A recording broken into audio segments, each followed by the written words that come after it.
Growing up, I always sensed I was the second choice in my family. My name is Isabella, but everyone calls me Bella. I'm the younger daughter in what looked like a typical middle-class household.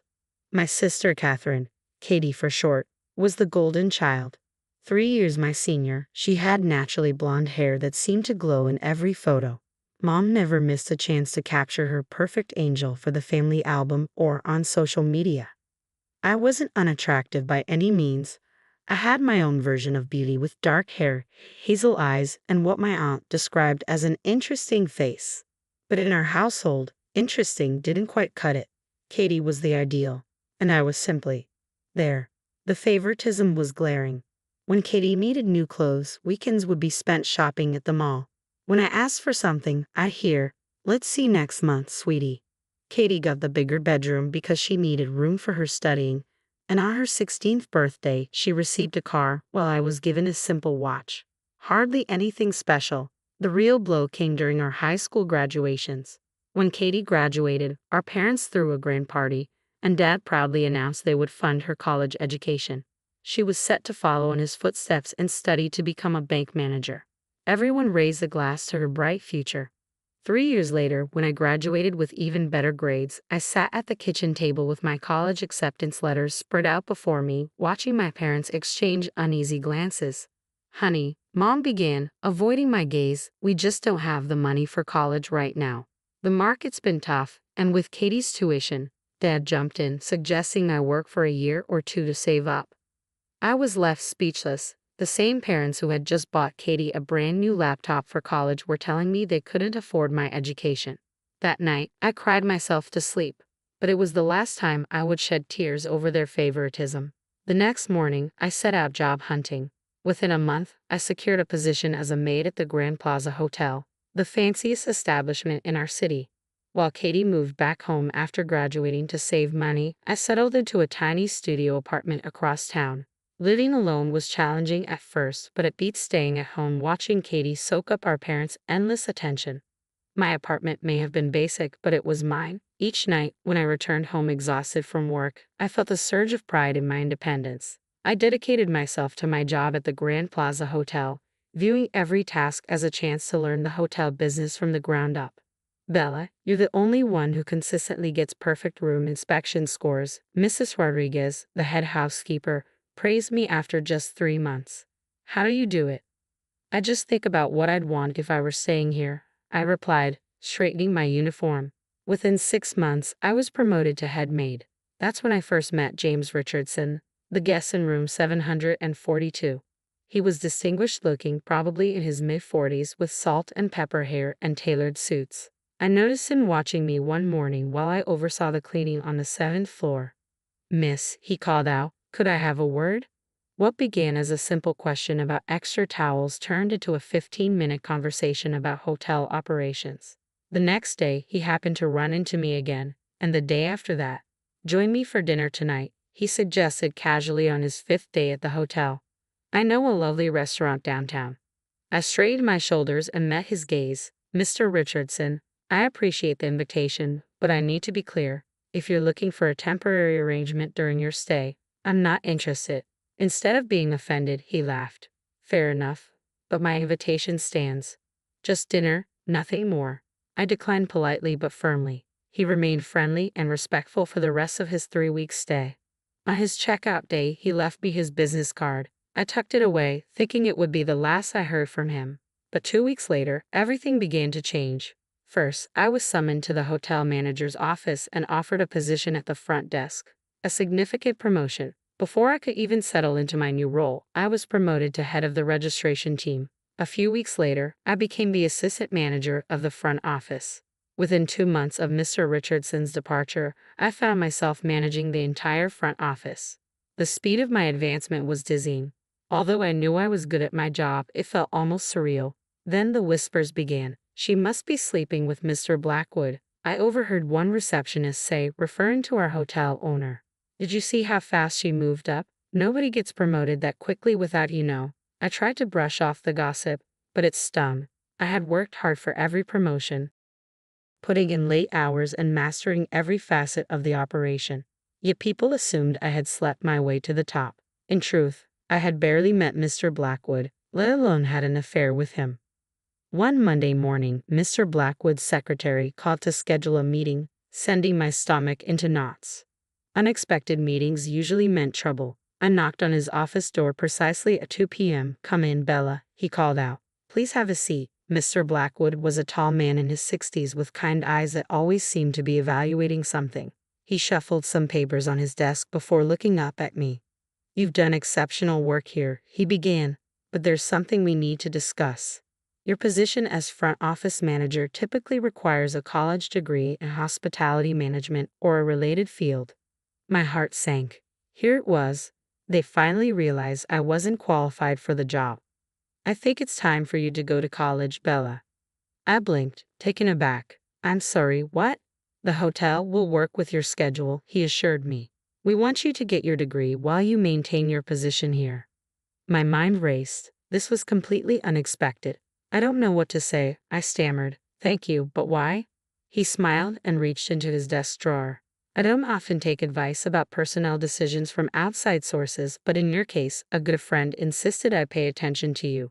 He slid a business card across the desk. I picked it up, my breath catching in my throat. It was the same number Mr. Richardson had given me months ago. That evening, I sat in my apartment, staring at the card for what felt like an eternity before finally picking up my phone. My hands trembled as I dialed the number. "I was wondering when you'd call," James' familiar voice answered on the second ring. "You're friends with Mr. Blackwood?" I managed to ask. James chuckled. "We've known each other for 30 years. When I spot talent, he trusts my judgment. So yes, all those promotions were earned." His tone turned serious. "I simply suggested he pay attention to your potential. Everything you've achieved is on your own merit." We talked for hours that night. He shared how he had observed my work during his stay and had been impressed by my attention to detail and natural leadership abilities. He saw in me a reflection of his younger self, a drive to prove oneself against all odds. 2 days later, we dined at that same restaurant where he had first invited me months ago. This time, I accepted. I enrolled in college the following week, majoring in hotel and restaurant management. James supported me every step of the way, not just emotionally, but practically. He helped me study and shared his business insights, teaching me things no textbook could cover. Our relationship deepened naturally. There were no grand romantic gestures, no dramatic moments when everything changed. We simply grew closer day by day until being together felt as natural as breathing. "Move in with me," he suggested one evening 6 months after that first phone call. We were sitting on his penthouse balcony, looking out over the city lights. A month later, we exchanged vows in a small but elegant ceremony, and I moved from my tiny studio into his luxurious penthouse apartment. "You hit the jackpot, girl," my friend Sarah exclaimed one afternoon over coffee. "Successful, handsome, and actually nice. Those kinds of men aren't supposed to exist." I laughed, but she wasn't wrong. James was everything I could have hoped for in a husband. He supported my education, celebrated my career achievements, and made me feel valued, something I had never experienced growing up. My newfound happiness made family gatherings interesting to say the least. Katie, always the star of the show, was struggling to keep a man interested for more than a few weeks. Her career at the bank was progressing. She had made it to assistant manager, but her personal life was a mess. I would catch her staring at James and me during holiday dinners, her eyes filled with barely concealed envy. The same sister who used to ignore me unless she needed something was now glued to my every move. "Did you see how Katie was looking at your ring all through Christmas dinner?" James asked me afterward. "I thought she was going to drill a hole through it with her eyes." "She's always been used to having the best of everything," I sighed. "I don't think she knows how to handle not being the center of attention anymore." Things became even more awkward when my parents launched their campaign to get Katie married off. "Sweetie," Mom would coo in that syrupy voice she used when she wanted something. "Surely James must have some nice friends." "Single ones. Katie's not getting any younger, you know." Dad was more direct. "Your sister deserves someone successful like James. You should help her out. It's what family does." The irony wasn't lost on me. The same parents who had claimed they couldn't afford my education were now trying to leverage my connections for their favorite daughter. "James must know lots of eligible businessmen," Katie herself finally said one day, cornering me in the kitchen during Easter dinner. "Why haven't you introduced me to any of them?" I looked at my sister, really looked at her. Her perfect blonde hair was still there, but her eyes held a desperate edge I had never seen before.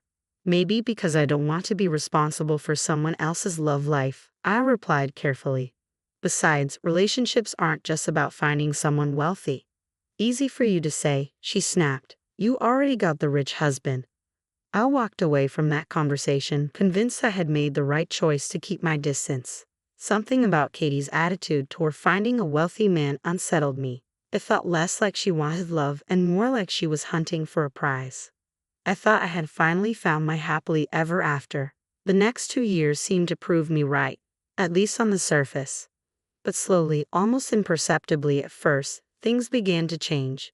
It started with small things. James began coming home later from work. His business trips, which had been occasional, became more frequent. At first, I made excuses for him in my head. He was busy, the company needed him. This was just a temporary phase. Sorry, darling, emergency board meeting, he'd text, barely looking up from his phone. Our home felt emptier with each passing day. The sound of my heels echoing through our penthouse apartment became a lonely reminder of how much time I was spending alone. I spent the next few days in a haze, feeling utterly alone. One evening, I decided I'd had enough. When James walked in at 11:00 p.m., I knew we needed to have a serious talk. James, we need to talk, I said firmly. He looked at me with a cold, distant expression one I'd never seen before. Yes, we do. What happened next felt surreal, as if I were watching a scene from someone else's life. I want a divorce, he stated flatly, as though he were discussing the weather. I don't love you anymore. Actually, I'm not sure I ever did. The words struck me like a punch to the gut. What? James, if something's wrong, we can work on it. There's nothing to work on, Bella. It's over. My lawyer will be in touch. Everything moved in a blur after that. Within days, I was served divorce papers. The prenuptial agreement I thought was merely a formality meant I had no claim to anything. Neither the apartment nor any of his money, not even the furniture we'd chosen together. In a daze, I packed my belongings into 3 suitcases. With nowhere else to go, I called my parents. Mom, Dad, I need to stay with you for a little while, I said, trying to keep my voice steady. Just until I figure things out. Silence lingered on the other end, heavy and telling. Oh honey, my mother's voice dripped with insincere sympathy. We're in the middle of renovations right now. The guest room is completely torn apart. I could sleep on the couch, I offered weakly. Well, you see, my dad chimed in, we're having the living room painted too, and you know how small this house is. They provided excuse after excuse, each more transparent than the last.